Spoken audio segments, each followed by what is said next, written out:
This episode is sponsored by the Hollywood Casino at Charlestown Races in West Virginia. August's featured entertainment includes Low Cash on the 2nd, Dog Star on the 9th, and Fortune Feimster on the 10th. Details and tickets on HollywoodCasinoCharlestown.com. Must be 21 to enter the casino floor and attend a show. Gambling problem? Call 1-800-GAMBLER.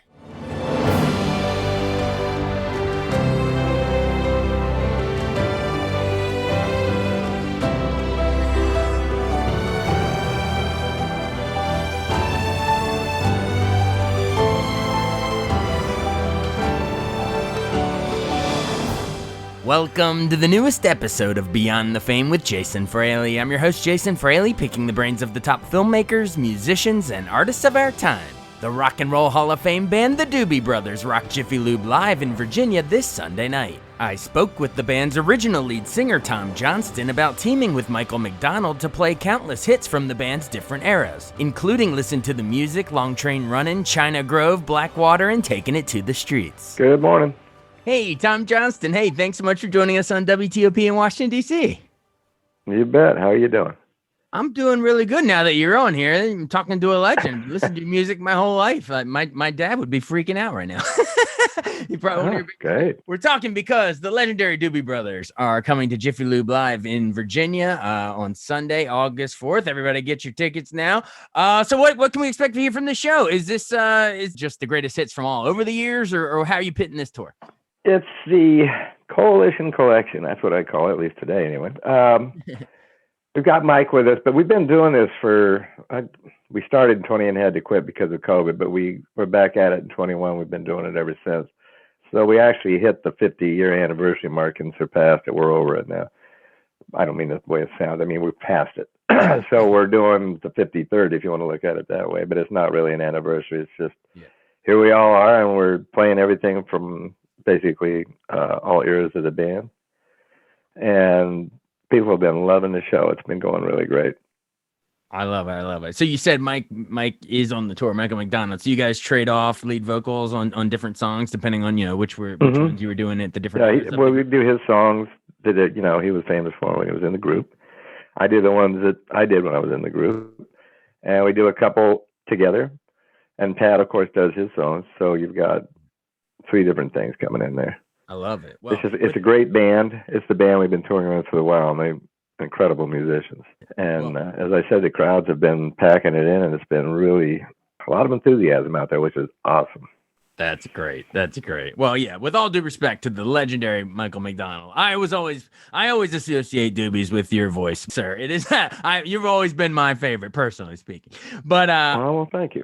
Whenever I have a legend like yourself on, I always love to, tease the show they're at, and then remind, some of the cool, origin story of the band and all that stuff. So I know you personally were born in California, and 48. That was a good year. That's Treasure the Sierra Madre and Red River. That I love. That's movies, baby. but I wasn't aware of that at the time. I don't think 48 it was. 48 it was. There you go. But seriously, how did you actually meet all those guys to form the Doobies in San Jose in 1970? What was that lineup back then? How'd you meet each other? I would have to say that, like most of the Doobies history, everything just sort of happened. It's like nobody had an intentional map of this is how it's going to go. Yeah. I was going to college at San Jose State. I think Pat was taking some classes there as well. John Hartman came out because he wanted to meet anybody from Moby Grape, and I was hanging around with Skip a little bit at that time, who just lived around the corner from where I was living. And we got together first and started playing in all different formats. We had horns, we did hard rock stuff, we did all kinds of things down there in the basement at 285 South 12th Street. Mm-hmm. We went and listened to Pat over at the Gaslight Theater in Cupertino, and really dug what he was doing. We really liked the finger picking, and we thought he was a good singer, and we thought, boy, this would be a great addition, because everybody was thinking along Moby Grape lines in those days. This is probably 69, I guess. And eventually he came over and listened to the band a lot. Not eventually, actually started doing that right away. But he joined us, I would say, early 70. And that was the year that we did our first album, which didn't do anything. But it was a start. And we were signed to Warner Brothers. And that's when everything took off from Basically, everything really started taking off on the second album, which was Toulouse Street. And when Listen to Music went out, that was kind of the beginning of everything. Yeah, absolutely. It's a But self-titled. as I said, there was no plan. It just happened. Well, we're so glad that it just quote happened because we've got so much great music out of it. I'd love to do a deep dive into some of those songs because I know how this is going to play out. You know, I'll play your soundbite and then I'll get to excuse to hit the song on the radio, and we're gonna have doobies all over WTOB. It's gonna be great. So, like awesome. You said, that first. So let's dive into a couple of them real quick while we have you. So yeah, like you said, after that self-titled one in 71, the second house, Toulouse Street, had Jesus Is Just All Right on it. And the one you mentioned, tell me about, let's do a deep dive into listening to the music, especially that lyric, what the people need is a way to make them smile. Ain't so hard to do if you know how. Got to get a message. What were you going for with that? What was the significance of just making us feel a feel-good song? I'd like to say it was a grand plan, but that's really not the case. I just wrote whatever I was thinking. And I think it was influenced by the times, which was the Vietnam War, which was, I was still going to college, I think, when I wrote that. Because I wrote it before 72 or at the end of 71, whatever. I got drafted. All that kind of stuff came into play. But, it was that kind of time in the United States. It was that era. All that was going on. And my whole idea was that if the world leaders could get together and do their conversing and interacting with music rather than harsh rhetoric and whatever, that we'd all be a lot better off. And of course, that's naive and utopian in its thoughts, but that's kind of what I was thinking, and that's kind of where the words came from. And as far as interaction between everyday people, I think that's always been the case. What it says. So it's just an idea of, let's do something that's happy as opposed to everything that's so distraught. And, absolutely. An idea. I'm overthinking. I'm overtelling this. No, you're that's not. My interpretation of it 50 something years later. No, it's a message. It's still absolutely relevant. You could put that on and it would give the people a reason to smile throughout some really hard times now. And 50 years from now, it'll still be the same thing. Listen to the music is eternal. True enough. Eternal. You're right. All right, next album, Captain and Me. I gotta hit Long Train Running because right from the beginning, like, how would you even describe that opening guitar? It's like a dang. Are you like strumming and like accent rhythm on the same instrument at the same time, or how are you achieving that? Yeah, I was into doing that percussive kind of strumming early on, actually before that album, because a lot of times when you're writing songs, you're just sitting there with acoustic. You don't have a drummer. I don't have a bass player, and you're just writing the song. So I would at least put in the drums by the way I was strumming.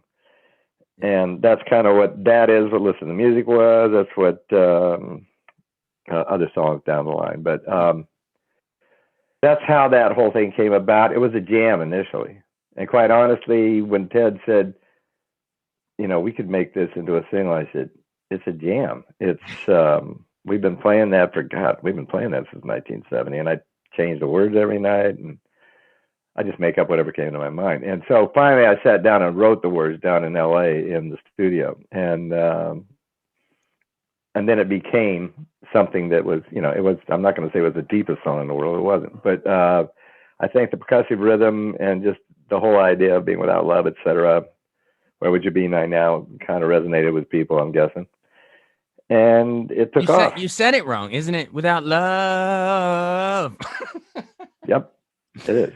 That's good. Hey, that's deceptively deep. That's a deep idea. It seems simple, but it's deep if you think about it. Yeah, pretty much that goes through a lot of the tunes that I wrote in those days. Yeah. Even if it wasn't intentional. Yeah. How about China Grove off of that same album? That might be. It's hard to imagine. I can't believe I'm saying this, but it might be the most iconic one that you all ever did. Like, how did you come up with that? It's like probably one of the best hard driving opening riffs of any song. Do you agree?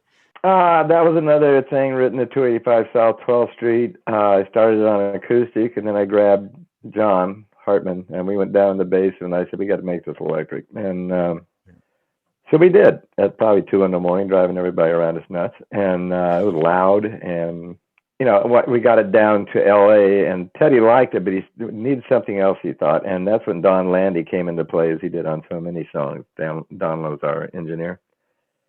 And he's the one to put the echo on the front of it. That's not something I'd even thought about.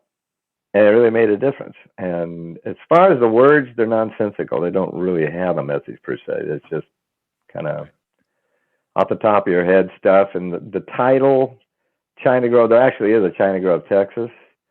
At the time, I wasn't thinking about that. We'd already been on tour and we'd driven by China Grove. We had never been in it. I think it's just an ice house and a feed store, and at least it was in those days. Right. And we were on our way to San Antonio, which is referred to in the song, but it's, the sheriff of the samurai swords and all that stuff is just made up on the spot. That's true. I guess you do say down around San Antonio. Yeah, that's true. But to me, it's all about that driving guitar, baby. That's great. Well, maybe time for maybe one or two more. Here you go. 50th anniversary of Blackwater. Because the fourth album was in 74. Yeah, what were once vices are now habits. So there you go. We have a 50th anniversary to tie it to. I guess Patrick Simmons took over the lead vocals on that one. I think it was a number one hit. He wrote the song. Yeah, it's his baby. Tell me about all the I did little was sing breakdown some scat stuff at the end. Actually, most of that song was recorded without me in the studio, at least in the room anyway. Because it was all acoustic, and it was all, not that I didn't play acoustically, but it was all acoustic, a lot of finger picking and a lot of the answer, call and response thing in there. The David by the hand, pretty mama, was all created right there in the studio. And Pat had kind of finished it up. He did a really good job. That was a good song, and it was on the other side of a song that was put out first. The other song, Another Park, Another Sunday, didn't do as well as we hoped. They took it off, and then this is in the days when you could do this because radio stations made a difference in those days. Yeah. They took that song in Roanoke, Virginia, and just put it into heavy rotation. And that somehow ended up in Minnesota, and then it took off from there, and Warner's got behind it and became the first number one song we had.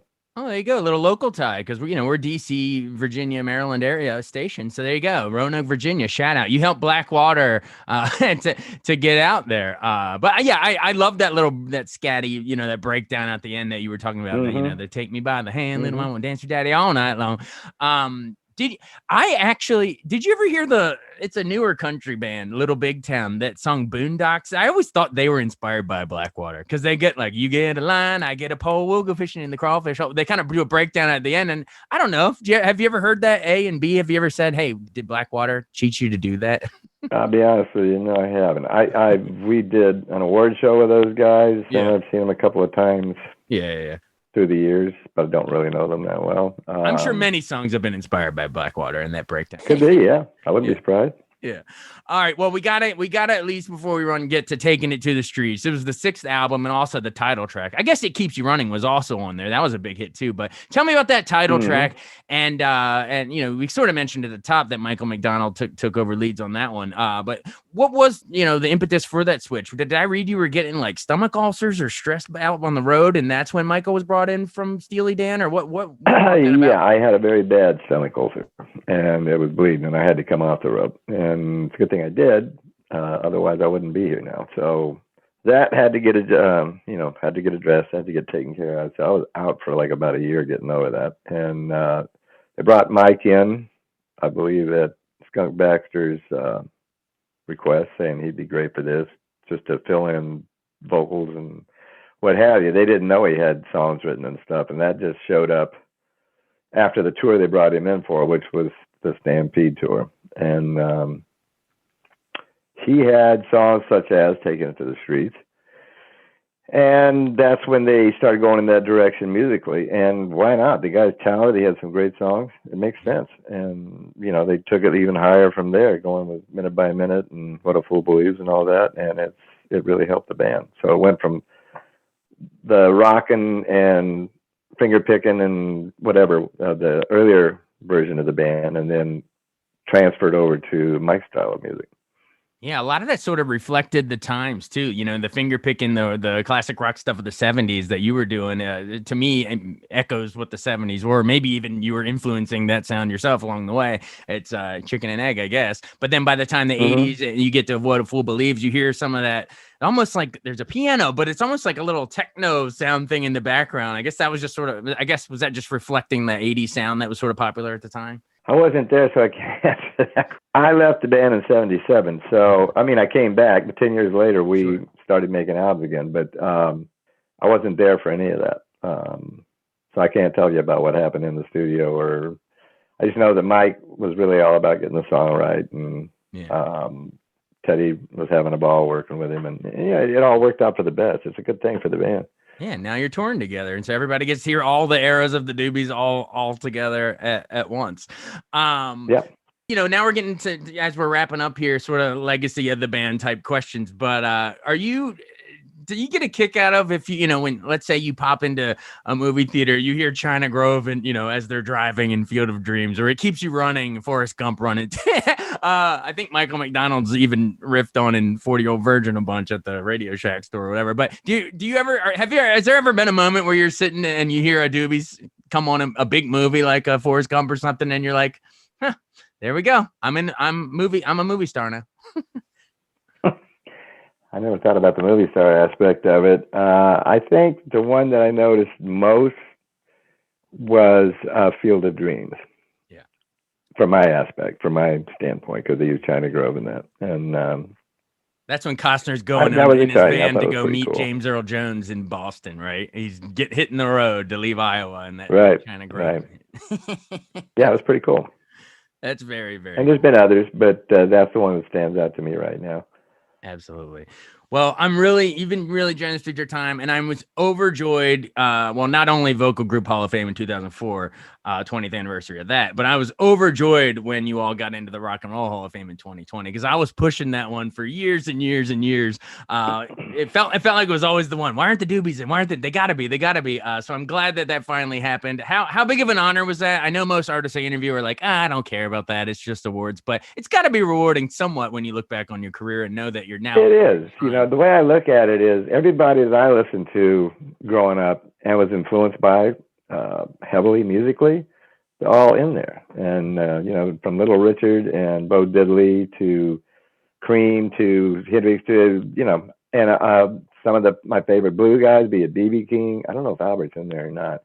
I don't know if Freddie's in there or not. But I mean, a lot of people that I grew up listening to and fashioned the music after, if you will, and influenced how I played are in the Rock and Roll Hall of Fame. So I think it's a big deal. Absolutely. And what's the That's why I look at it as an honor.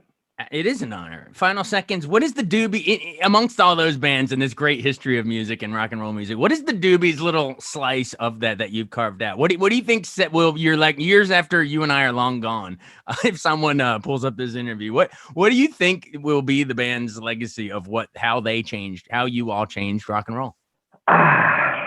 Boy, that's a tough question to answer. I would hope that people would look at this band as being, having said some things that mattered, and like, say, listen to music, something like that, or also just a good time band that people would go see and have a great time. And, which is still in play today. When we go play live, we try to interact with the audience as much as possible, because you want everybody to have a good time. The more the fans are enjoying the things you're doing, and the more they're up singing back at you and they're involved in the song, the better the show gets. And I think that's pretty much what it's all about. It is what it's all about, and everyone can have that good time at Jiffy Lube Live in Virginia on Sunday, August 4th with the Doobie Brothers. It's going to be a great show, and you'll hear all the songs we mentioned, plus many, many more. Tom Johnston, thanks so much for joining us. This is an absolute honor. My pleasure. Thank you. Thanks so much for listening to Beyond the Fame with Jason Fraley. Our theme music is Scott Buckley's Clarion. Remember to give us a 5-star rating if you like what you hear. We'll see you next time.